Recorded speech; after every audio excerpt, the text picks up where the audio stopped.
प्रमुख आते हैं, आईएसआई वाले आते हैं, तो ये क्या द्विपक्षीय दौरा होता है? द्विपक्षीय दौरा, राष्ट्राध्यक्ष आते हैं, एक दूसरे से मिलते हैं, तो यहाँ तो साफ साफ दिख रहा है। अमीर साहब, आपको भी यही दिखना चाहिए, मुझे लगता है कि सेना का दखल है, सेना का साफ साफ दखल है, और सेना कभी कभी कभी फायरिंग रेंज में भी नहीं जाता है, जो शोएब साहब ने कहा। जनरल साहब इसका बेहतर जवाब दे सकते हैं। जनरल साहब, सेना प्रमुख का फायरिंग कंपटीशन में उतरना, फायरिंग रेंज में जाना और चिकन नेक के पास आसपास मंडराना, और अब ये एयरफोर्स बेस के पास हमला, टेंशन, तनाव, ये सब कुछ क्या संकेत दे रहे हैं? देखिए, जो बांग्लादेश की आर्मी की न्यूज मिलती है कि बांग्लादेश की आर्मी जो है वो भी अपने आप में डिवाइडेड है। और ये सारा जो खेल हो रहा है कि अभी यूनुस साहब को जो यहाँ बिठाया गया है, उनका मकसद था कि लॉ और ऑर्डर सुनिश्चित करके इलेक्शन कराएं। उनकी कैपेबिलिटी थी नहीं। अब वो जो है आ गए हैं हाथों में कट्टरवादियों के और स्टूडेंट के, और वो उनकी कठपुतली बन के वहां पे कुर्सी से चिपके रहना चाहते हैं। जहां तक रहा पाकिस्तान का सवाल, देखिए पाकिस्तान की जो आईएसआई है, जो पाकिस्तान एक टेरर एक्सपोर्टिंग कंट्री है, पूरे दुनिया में भेजता है। अब उनको ये अच्छा एक ब्रीडिंग ग्राउंड मिल गया है कि भाई बांग्लादेश में वो अपना पैठ बढ़ा ले। ये पहले भी चलता रहता था, लेकिन पहले इनके ऊपर लगाम थी। अभी जो उन्होंने यूनुस जी ने क्या किया है कि जो कट्टरवादी जो और जो टेररिस्ट वो जेलों के अंदर थे, उनको छोड़ दिया गया। एक जो है जो वहाँ पे, उनका नाम है मिस्टर जो जसमुद्दीन। तो जसमुद्दीन जो है वो चीफ हैं। ये एक ऑर्गेनाइजेशन है अंसुरुल्लाह बांग्ला टी, और ये जो एक एफिलिएटेड है अलकायदा से, और इनके रिलेशन लश्कर तैयबा से भी हैं। तो ये सब मिल मिला करके वहाँ पर एक ग्राउंड बना रहे हैं, जिसमें कि ये सब वहाँ टेररिज्म करके और ये हिंदुस्तान को परेशान करें। और इनके जो आईएसएफ आई चीफ जो है वो भी चिकन नेक के पास में गए थे। वहाँ वहाँ किस लिए गए थे वो? और जो इस तरह की जो आप खुद ही की भी रिपोर्ट है कि उल्फा के साथ में जो टेररिस्ट वो चल रहे हैं। लेकिन देखिए, वो एक फॉर्मूला सबके लिए एप्लीकेबल होता है। और सबके लिए एप्लीकेबल ये होता है कि जो हिलरी क्लिंटन ने पाकिस्तान के लिए कहा था कि जो आप अपने आंगन में टेररिस्ट रूपी सांप पाल रहे हैं, ये आपको काटेंगे, आपको भी नहीं छोड़ेंगे। इसी प्रकार से जो सिलसिला ये बांग्लादेश शुरू कर रहा है, टेररिस्ट को पालेगा तो टेररिस्ट इनको भी काटेंगे, यहाँ पर भी टेररिज्म बढ़ेगी और इनके लिए परेशानी पैदा होगी। अब जहां तक रही पाकिस्तान की, पाकिस्तान क्या दे सकता है? कुछ नहीं दे सकता। जो ट्रेड है वो $700 मिलियन जो है वो पाकिस्तान से इंपोर्ट करते हैं बांग्लादेश, और बांग्लादेश के लिए जो जाता है 100 बिलियन का, तो ऑलरेडी ट्रेड डिफिसिट है। तो ट्रेड और चावल ऊपर से भेज दिए, तो कहने का मतलब ये है कि जो भी फायदा जो है वो पाकिस्तान को ही होगा। ये तो अपना मार्केट ढूंढ रहा है पाकिस्तान, एक तरह से ये भी देखा जाए, अपने टेररिस्ट भी वहाँ पे एक्सपोर्ट कर रहा है, अपना कंट्रोल भी यहाँ पे कर रहा है। और जो वो कहते हैं जी हम बिछड़े भाई हैं, बिछड़े भाई किस चीज के बिछड़े भाई हैं? बिछड़े भाई तो जो है कि भाई बिछड़े भाई तो कोई किसी मेले में या किसी आपदा में बिछड़ते हैं। यहाँ तो जो बांग्लादेश के ऊपर में जो एक तरह के अत्याचार हुए हैं, जी। इनकी कोई संस्कृति नहीं मिलती, वो उनके लिए कोई ख्याल नहीं रखते। तो इस तरह से बांग्लादेश के जो लोग हैं वो बिल्कुल नहीं चाहते कि वहां पे, जो आपने बिल्कुल ठीक कहा कि Yunus is not a Bangladesh, तो बांग्लादेश के लोग बिल्कुल नहीं चाहते कि पाकिस्तान के साथ उनके संबंध बढ़े। किसी तरह का उनको कोई फायदा नहीं होने वाला है। लेकिन ये जो अभी एक जनाब कह रहे थे कि जो यूनुस जी कंफर्ट फील करते हैं पाकिस्तान के साथ में, तो हो सकता है वो एक कारण हो, बार बार वो नहीं, सार्क वो के जो है इंडिविजुअली कंफर्ट फील कर रहे होंगे। जी। वो हाँ, वो हाँ। अपने देश का कबाड़ा कर रहे हैं वो। हाँ। बस मैं एक कहूंगा कि अभी तो उन्हें फटाक से इलेक्शन करा देना चाहिए, हाँ। और इलेक्शन में जो भी पार्टी आए यहाँ डेमोक्रेटिक वे में, वो जाके जो है अपने आगे जो बांग्लादेश को तो चलाए। इसका मतलब और ये साफ है कि पाकिस्तानी सेना का हाल खराब किया हुआ है टीटीपी ने। बलूच लिबरेशन आर्मी से अलग, वो अलग मोर्चे पर लड़ रहे हैं। तो ये आरजू, मुझे ये बताइए कि पाकिस्तानी सेना के बारे में ज़रा समझाइए। क्या ये एक पैसे बनाने के लिए वहाँ पर जो सैन्य अधिकारी हैं, चंद सैन्य अधिकारी, मुझे लगता है कि आप कहेंगे तो ये आपके लिए एक और खतरा हो जाएगा, ये सिर्फ चंद पैसे बनाने के लिए और अपना पैसा बनाने के लिए, क्योंकि वहाँ पर नेताओं और सैन्य अधिकारियों की संपत्ति बहुत बढ़ती है, भले ही आवाम की संपत्ति ना बढ़े। तो जहाँ जहाँ देखे कि ग्राउंड अगर यहाँ पर कुछ है, कुछ यहाँ पर आतंकियों की कैंप लगाए जा सकते हैं, कुछ हथियार यहाँ पर भेजे जा सकते हैं, कुछ और फंडिंग हो सकती है, चलो भाई यहाँ काम शुरू कर दो और भारत के विरोध को और ज़्यादा हवा देते रहो। देखिए, मुझे नहीं लगता कि बांग्लादेश को जो है अगर किसी किस्म की कोई एक्शन करना है या कोई कार्रवाई करनी है भारत के खिलाफ, तो वो कोई खास पाकिस्तान की तरफ देखेंगे या पाकिस्तान से हथियार चाहिए होंगे। लेकिन ये ज़रूर है कि जैसे पीजे मीर साहब कह रहे थे कि तीनों कंट्रीज़ को मिलकर काम करना चाहिए, तो वो कैसे हो सकता है? वो तो नहीं हो सकता, इसलिए कि अभी ज़्यादा दिन नहीं हुए और 5 फरवरी जो हम लोगों ने मनाया था, उसमें हमारे आर्मी चीफ का कहना था कि जी 10 बार हम जंग लड़ेंगे भारत से कश्मीर के लिए। तो कश्मीर का जो चूरन हम खिलाया करते हैं अपने लोगों को, उसमें से हम निकल ही नहीं पा रहे। तो हम किस तरह से अपने टर्म्स को बेहतर कर सकते हैं? और ना ही हम साथ ट्रेड कर सकते हैं, ना ही हम मिलकर कोई काम कर सकते हैं, इसलिए कि हर 2 दिन के बाद तो हम कोई ना कोई स्टेटमेंट भारत के खिलाफ देते हैं और देते चले जा रहे हैं।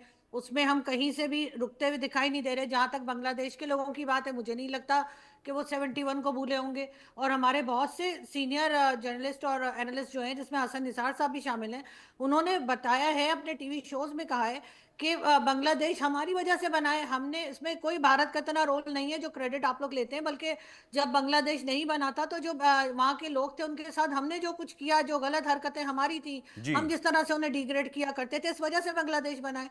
लेकिन अब अगर आप ये कहें कि यहाँ से कोई भी वहाँ पर बिजनेस करने की कोशिश करेगा या हथियार देने की या कुछ करने की, तो मेरा ख्याल है उसके लिए बांग्लादेश को हमारी ज़रूरत नहीं है। उसके लिए बहुत लोग हैं, हो सकता है यहाँ से भी कुछ मिल जाए, लेकिन वो तो जब वक्त आएगा और कोई इस तरह की कार्रवाई दिखेगी उसके बाद ही पता लगेगा। लेकिन अभी जैसे मैंने पहले भी कहा, मुझे ये मेल मिलाप, ये मिलना, ये बहुत ज़्यादा जी, वो तो हमारे भाई हैं, वो तो हमारे लिए बहुत इंपॉर्टेंट। अगर ऐसे हैं तो आपने 71 से पहले उनके साथ बुरा बुरा क्यों किया था और वो हमसे अलग क्यों हुए थे? मेरे ख्याल है ये बात हमें नहीं भूलनी चाहिए। बिल्कुल आपने सही कहा, लेकिन यहाँ एक बड़ा इंपॉर्टेंट फैक्टर ये भी है कि ये मेल मिलाप व्यक्ति इंडिविजुअली, मुझे लगता है दो देश के बीच इस मुलाकात को हम देख सकते हैं क्या? बांग्लादेश, जैसा कि मैं बार बार कह रहा हूं, मोहम्मद यूनुस बांग्लादेश नहीं है, तो चुनी हुई सरकार के मुखिया नहीं है, तो मोहम्मद यूनुस और सेना प्रमुख और का दौरा, सेना प्रमुख वहां जा रहे हैं, आईएसआई, अब सेना प्रमुख और आईएसआई से क्या दो देश के बीच संबंध बनते हैं क्या? तो ये दोस्ती के बजाय एक साजिश की बू आ रही है क्या आरजू आपको? नहीं, मुझे ये बस ऐसा लग रहा है कि क्योंकि भारत के साथ टर्म्स खराब है बांग्लादेश के, तो हमें इस वक्त वो जैसे दुश्मन का दुश्मन दोस्त वाली कहानी हमारे यहाँ चल रही है कि क्योंकि उनके टर्म्स खराब है तो हमारे अचानक से अच्छे हो गए। वरना इतने साल से ना तो हमें बांग्लादेश याद था, ना हम इस तरह से मिल रहे थे, ना हम फ्लाइट्स ओपन कर रहे थे, ना हम ट्रेड कर रहे थे। लेकिन जैसे ही शेख हसीना की गवर्नमेंट गई है, उसके साथ भारत के साथ टर्म्स खराब हुए, तो अचानक से हमारा जो है एकदम से हमें दोस्ती याद आ गई, एकदम से हमें ये याद आ गया कि ये तो हमारे साथ ही मिल सकते हैं। तो ये इस वजह से मैं इसको बार बार आर्टिफिशियल कह रही हूँ कि क्योंकि भारत से जिस दिन भारत और आपके और बांग्लादेश के टर्म्स ठीक हो गए, उस दिन हम फिर बाहर हो जाएंगे। तो इसी वजह से लगता है कि कुछ शॉर्ट टाइम के लिए सब कुछ चल रहा है। मीर साहब, तो फिर आपको क्यों नहीं लग रहा है कि आर्टिफिशियल नहीं है? क्या बर्लिन वॉल आर्टिफिशियल है? ये जुड़े हैं कि नहीं वर्ल्ड वॉर 2 के बाद? क्या बात है? देखें, बात सुने, जो वर्ल्ड पॉलिटिक्स जो है वो डे बाय डे चेंज होती रहती है, और ये हमें इतना पेसिमिस्ट नहीं होना चाहिए कि आज हमारी बांग्लादेश के साथ दोस्ती होगी है या दुश्मनी होगी। किस किस्म की दुश्मनी और किस किस्म की दोस्ती? ये इंटरेस्ट्स होते हैं, ये आपके कमर्शियल इंटरेस्ट होते हैं, ट्रेड इंटरेस्ट होते हैं, जिनके ऊपर आप अपने रिलेशंस को बेस करते हो। नहीं, क्या आपका ऐसा क्या कोई ट्रेड इंटरेस्ट नहीं होता बताइए। कि आपने जाके वहां इंटरफेयर नहीं करना मीर है। साहब, ट्रेड ISI क्यों रिलेशन भाई? क्या What है, does जरा ISI ये भी got to do बताइए। with it? जेके बंसल साहब ने साफ तौर पर कहा कि क्या व्यापार होता है, पाकिस्तान क्या देगा, बताइए क्या देगा? देखें जी, बड़े वहां बहुत हमारे पास बहुत चीजें हैं जो कि हम कंट्रीब्यूट कर सकते हैं क्या बांग्लादेश के लिए, एंड वाइस क्या वर्सा। क्या ये हम कर जैसे सकते कि हैं, क्यों नहीं कर सकते? मैं समझना चाह रहा हूँ क्या? कॉटन के अंदर बांग्लादेश के ऊपर कोई एम्बार्गो नहीं है। यूरोपियन यूनियन के अंदर हमारे पे एम्बार्गो है। आप इतना भेज सकते हैं, इतना नहीं भेज सकते। हम वाया हांगकांग भेजते हैं, ये डायरेक्ट उधर भेज देते हैं मार्केट के अंदर, सो इनको सस्ता पड़ता है, हम इनके साथ वहां ट्रेड कर सकते हैं। हमारे पास बड़े एवेन्यूज हैं, या बहुत ज्यादा एवेन्यूज अच्छा हैं। मीर साहब, लेकिन हमें ये इसको सारी जो positive ट्रेड net पे रिलेशन है, देखना एक बात मुझे ये भी समझाइए, ये ट्रेड रिलेशन कैसे होते हैं? द्विपक्षीय बातचीत होती है तब? ये द्विपक्षीय बातचीत कब हुई? नहीं, बांग्लादेश और पाकिस्तान या के बीच द्विपक्षीय बातचीत कब हुई, डिप्लोमेटिक जिसे कहते हैं? यहां तो सेना प्रमुख जाकर तय कर रहे हैं कि क्या करना है नहीं करना है। देखें, ये तो अभी शुरुआत है ना। तो अभी आप भी ये मान रहे हैं कि overnight तो नहीं पाकिस्तान को सेना चला रही है, शुरुआत अगर है तो ये सेना चला आप रही कह है रहे हैं क्या? ना यार, ये आप कह रहे हैं हमारे पास एक इलेक्टेड प्राइम मिनिस्टर है। भाई इलेक्टेड आप किस प्राइम बेसिस मिनिस्टर, पे कह रहे हैं कि सेना चला मैं रही कह रहा हूं है? इलेक्टेड प्राइम आप मुझे मिनिस्टर, बता दें, हमारे एग्जैक्टली पास एक इलेक्टेड प्राइम मिनिस्टर है, मीर साहब, इलेक्टेड प्राइम मिनिस्टर अगर इलेक्टेड प्राइम मिनिस्टर मिलिट्री होते, इलेक्टेड प्राइम मिनिस्टर होते तो सेना प्रमुख को कहते हैं रुक भाई, मैं हूं इलेक्टेड प्राइम मिनिस्टर, मैं जाऊंगा ना, मैं जाऊंगा बात करने, क्या रिलेशन होना चाहिए, नहीं रिलेशन होना चाहिए। सेना प्रमुख का दौरा, ISI वाले दौरे कर रहे हैं, तो ये क्या है? देखें, ISI तो मेरे भाई ये इंडियन सेंटिमेंटल इशू है, ये और कुछ भी नहीं है, नथिंग। हर मुल्क का जो एजेंसी होती है अपने इंटरेस्ट के लिए काम करती है, रॉ अपना करती है, ISI, सवात, आप MI5, KGB, जो मर्जी आप ले लो, एवरी कंट्री के जो ये कंपनीज होती हैं, इनके जो आप कह लो के चलिए ISI छोड़िए, सेना वाले तय करते हैं बांग्लादेश के साथ क्या करना है हमें, आपके यहाँ। देखिए, बांग्लादेश के साथ कुछ भी नहीं हो सकता apart from trade and commerce, और कुछ नहीं हो सकता। वही मैं कह रहा हूं, ये कौन तय कर रहा है? पाकिस्तानी सेना तय कर रही है, यही तो मैं समझना चाह रहा हूं।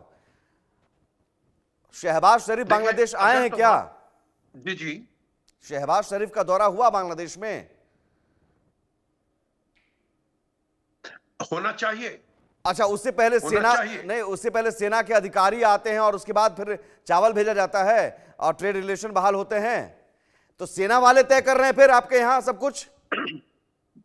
देखिए जी, ये मान लें कि आपकी सेना के पपेट हैं शहबाज शरीफ, पाकिस्तान के जो, जी जी, आपकी सेना पाकिस्तान के जो आर्मी चीफ हैं वो SIFC को, आप कह लो he is part of the SIFC, जो कि एक इकोनॉमिक रिफॉर्म्स इन्होंने जो कमेटी बनाई है उसकी है। तो अगर वो चले जाते हैं तो उसमें नुकसान है।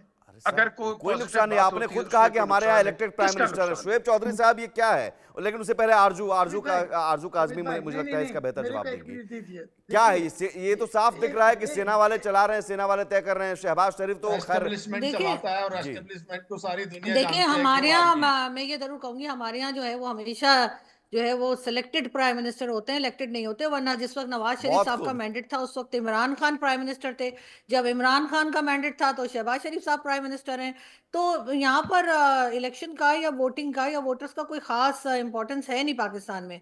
यहाँ पर जिसको लाना होता है सभी को मालूम है कौन लाता है, कौन गवर्नमेंट गिराता है या कौन ले जाता है। अब ये कहना कि नहीं हमारे जो है वो इलेक्टेड प्राइम मिनिस्टर्स हैं, तो हमारे इलेक्टेड प्राइम मिनिस्टर तो मेरे ख्याल है जुल्फिकार अली भुट्टो से लेकर इमरान खान और शहबाज शरीफ साहब तक नहीं है। इसलिए कि इस वक्त तो इमरान खान का मैंडेट था, सारी दुनिया जानती है, लेकिन फिर भी इस वक्त शहबाज शरीफ साहब प्राइम मिनिस्टर हैं। अब आप मुझे आज ज़रूर मुझे डांट पड़वाएंगे, इसलिए कि PJ साहब मेरे सीनियर हैं और मुझे उनके सामने बोलना पड़ रहा है, जो कि बहुत मुश्किल काम है अपने सीनियर्स के आगे बोलना। लेकिन मैं फिर भी ये कहूंगी कि पाकिस्तान में अभी तक जो गवर्नमेंट्स आई हैं और जो गिराई गई हैं या लाई गई हैं वो सब इस्टेब्लिशमेंट ने किया है, पब्लिक का उसमें कोई रोल नहीं होता। ये बड़े अफसोस की बात है और इसी वजह से पाकिस्तान का इस वक्त यह हाल है। बिल्कुल, और इसमें डांट पड़ने वाली बात नहीं है। मीर साहब भी मुझे लगता है फैक्ट पर बात करते होंगे और फैक्ट आपने जो रखा है वो समझ रहे होंगे। जनरल याह्या खां से लेकर अब तक का इतिहास मुझे लगता है मीर साहब भी जानते हैं, आप भी जानते हैं, कोई सब भी जानता है कि पाकिस्तान में पर्दे के पीछे कौन है। लेकिन जनरल साहब भी इस बारे में बेहतर बता सकते हैं। आपको एक चीज बता दूं, मैं एक चीज आपको बताता हूं, वहां सबसे बड़ी गलती हुई है जब शेख मुजीबुर रहमान को 56% मिला थे vote democratically, he should have been given the government. वो नहीं दिया and that is the downfall where we lost East Pakistan. बिल्कुल बिल्कुल, डेमोक्रेसी की बात करते हैं तो सच्ची करो ना यार। नहीं, टोटली एग्री विथ यू, लेकिन शेख मुजीबुर रहमान को सरकार, ये गलती आपकी, वहां भी सेना की गलती है। उस वक्त भी याद कीजिए, फिर पाकिस्तानी सेना ने जोर जबरदस्ती किया, फिर